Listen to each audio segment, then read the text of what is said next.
اپنی زندگی میں پہلے تو کچھ طے کریں اور پھر اس کے لیے کام شروع کر دیں. یہ ضروری نہیں کہ آپ اگر کام شروع کریں تو اس کا نتیجہ بھی آپ کی زندگی میں برآمد بھی ہو جائے، یہ بھی ضروری نہیں. مؤذن کے لیے اذان پڑھنا ضروری ہے، زبردستی لوگوں کو مسجد سے لانا اس کے ذمے نہیں. اس نے اذان پڑھنی، جد و جہد کرنی ہے، کوشش کرنی ہے، آگے بڑھنا ہے، ہمت کرنی ہے. دیکھو اللہ تبارک و تعالی نے جتنے بھی انبیاء کرام علیہم السلام دنیا میں بھیجے، سارے کامیاب ہو کر دنیا سے تشریف لے گئے. لیکن کسی نبی کا کلمہ 2 لوگوں نے پڑھا، کسی کا 3 نے پڑھا، کسی کا 6 نے پڑھا. وہ کامیاب گئے. کیوں بھلا؟ کہ وہ جو ڈیوٹی لے کے آئے تھے وہ ڈیوٹی انہوں نے پوری ادا کی.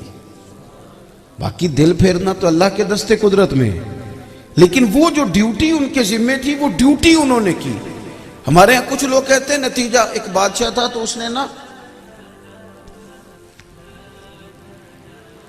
اپنی قوم اس کی سست ہو گئی تھی. ہمارے ہاں جس طرح میں ڈھیر سارے لوگوں کو دیکھتا ہوں، میں کہتا ہوں یار یہ مثلاً کہاں وقت ضائع کر رہے ہیں، یہ کچھ کر سکتے ہیں، ان کے اندر ہمت ہے. جو آدمی ناظرہ بھی پڑھا سکتا ہے تو اس نے کیوں نہیں اپنی زندگی میں 800,000 لوگوں کو ناظرہ پڑھایا؟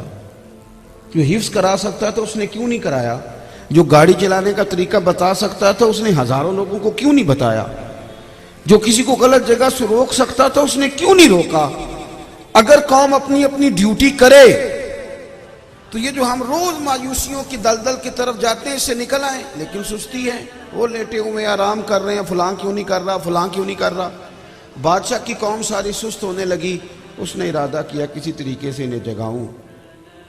اس نے اعلان کیا کہ ایک بہت تگڑا ہیرا مہنگا سلطنت سے گم ہو گیا ہے، جو ڈھونڈ کے لائے گا اسے انعام ملے گا. سارے لوگ ہی ڈھونڈنے لگ گئے. انعام کا چکر تھا نا، تو سب نے ہی ڈھونڈا. ہیرا ایک ہی تھا، کسی ایک کو ہی ملنا تھا. وہ جس کو ملا وہ لے آیا. اب باقی پریشان کھڑے ہیں. تو بادشاہ کہنے لگا سنو بھئی، انعام میں نے ایک کو نہیں دینا، سب کو دینا ہے. اس نے کہا کیوں؟ کہنے لگا ہیرا ایک ہی تھا، کسی ایک کو ہی ملنا تھا، پر انعام ہیرا ملنے پہ نہیں، انعام تو کوشش کرنے پہ ہے. تم نے کوشش تو کی نا، تم نے جد و جہد تو کی نا. میرے بھائی تمام اصحاب بدر کی فضیلت ہے، تمام کی، لیکن سارے شہید نہیں ہوئے. کچھ شہید ہوئے، لیکن ہر بدری صحابی شان والا، ہر صحابی شان والا، ہر صحابی جنتی. میری بات کو سمجھیں، ڈیوٹی اپنی پر پورے طور پر قائم رہیں، اپنی ذمہ داری کا احساس کریں. کچھ کرتے نہیں. اچھا پھر کچھ لوگ ایسے ہیں جو اپنے اوپر ان کی کوئی توجہ نہیں، ان کی ساری توجہ دوسروں پہ ہے، ساری. حالانکہ شکوہ ظلمت شب سے تو کہیں بہتر تھا، اپنے حصے کی کوئی شمع جلاتے جاتے. کوئی اپنے حصے کا کام کرتے، ہر وقت شکوے کرنا، کوئی ڈیوٹی کرتے. حضرت موسیٰ کلیم علیہ السلام سے رب کریم نے فرمایا، صوفیاء لکھتے ہیں کہ اللہ کریم نے فرمایا کہ اے موسیٰ، آپ اس بستی میں جو سب سے نیک آدمی ہے نا اسے ڈھونڈ کے لائیں. اب جسے حضرت موسیٰ کلیم علیہ السلام نیک کہیں گے وہ کتنا کو نیک ہوگا. آپ نے ایک شخص پیش کیا، مالک یہ میری نظر میں سب سے نیک ہے. اب ارشاد ہوا کہ اس کی ڈیوٹی لگائیں، اس کے ذمے لگائیں، جو سب سے برا ہے نا بستی میں اسے بھی ڈھونڈ کے لائیں.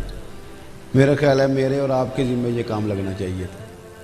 پھر تو سوائے میرے کوئی بندہ صحیح بچتا ہی نہ، یا میں ٹھیک، یا جو ہاتھ باندھ کے میرے پیچھے چلے وہ ٹھیک. تیسرا تو کبھی ٹھیک ہوتا ہی نہیں، تو سوال ہی نہیں پیدا ہوتا الا ماشاءاللہ. اس بندے کے جسے آپ سب سے نیک کہہ رہے ہیں اس کے ذمہ لگائیں کہ یہ اب سب سے برے بندے کو ڈھونڈ کے لائے. حضرت موسیٰ علیہ السلام نے اس نیک آدمی سے کہا کہ وہ ذرا ڈھونڈ کے لاؤ. عرض کی حضور یہ تو مشکل کام ہے، میں کیسے کروں گا؟ کہا نہیں، آپ ہی کو ڈھونڈنا ہے. اس نیک آدمی نے عرض کی حضور 3 دن کی مہلت لوں گا. 3 دن تک مسلسل وہ کوشش کرتے رہے. 3 دن کے بعد ان کو وہ بندہ پیش کرنا تھا جو سب سے برا تھا. پتہ کسے پیش کیا؟ اپنے گلے میں رسی ڈالی اور حضرت کلیم کے ہاتھ تھمائی. آپ نے اس کی طرف دیکھا، فرمایا یہ کیا؟ عرض کی حضور غور کرنا چاہا تھا لوگوں پر، کچھ غلطیاں لوگوں کی میرے سامنے آئی تھیں، پر ان غلطیوں کا مجھے شک تھا، لیکن جو میری غلطیاں تھیں ان کا تو پک تھا نا، وہ تو یقینی تھی نا جو میرے اندر تھی۔ تو پھر میں نے کہا کہ اس بندے کو لے جاؤں جس کا صرف مجھے شک ہے کہ پتہ نہیں یہ غلطی کی ہے کہ نہیں، تو اپنا تو مجھے یقین ہے نا، اس لیے میں ہی ہوں سب سے گناہگار۔ رب کریم نے فرمایا میرے کلیم، اس بندے کو جو عزت دی گئی ہے وہ اسی عاجزی کی برکت سے دی گئی ہے۔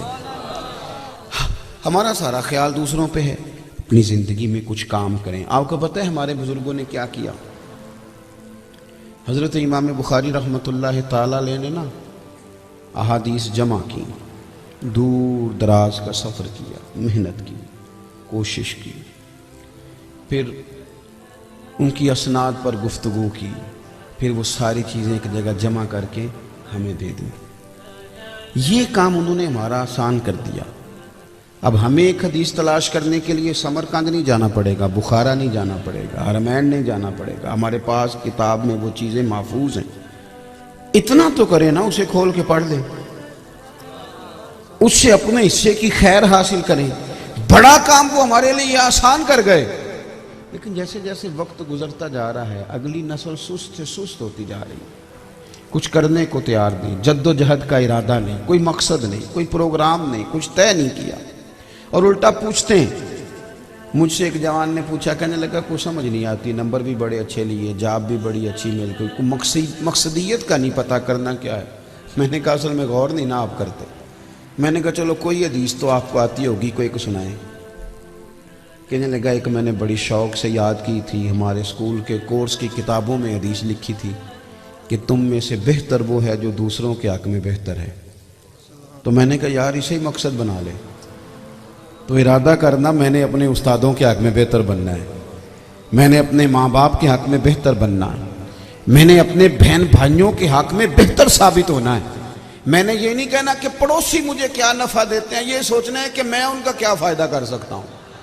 آپ اس کو مقصد بنا لیں، یہ آپ کے لیے مقصد بن جائے گی۔ آپ ارادہ کریں کہ میں نے سسرال والوں کے حق میں بھی بہتر بننا ہے، فلاں کے حق میں بھی بہتر بننا ہے، میں نے شاگردوں، مریدوں، عقیدت مندوں سب کے حق میں نے ہمارا پروگرام بن گیا کہ مجھے لوگ نفع کیسے دے سکتے ہیں، میرے کوئی کام کیسے آ سکتا ہے۔